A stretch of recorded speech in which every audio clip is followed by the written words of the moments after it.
so the first things first is I need to take the bumper out. Now, I could actually work with this stuff in there, but that's too much effort.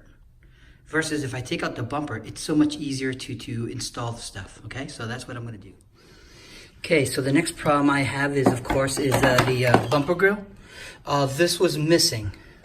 And I've got this from the same gentleman that I got the fog lights from, okay?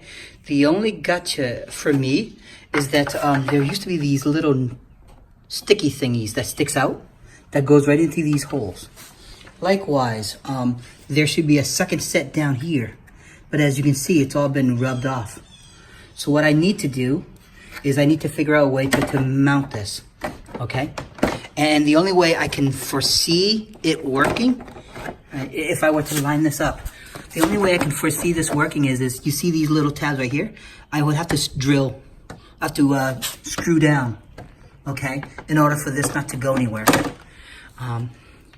Unfortunately, that's the only road I have, all right? Unfortunately, this is the only way that it'll stay in place. At least I've got 4 connectors already. The bottom isn't being held on by anything, unfortunately.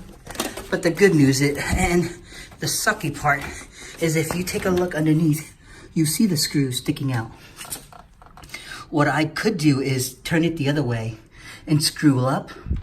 But the only problem is I'm not 100% sure that this will stay intact, you know what I mean?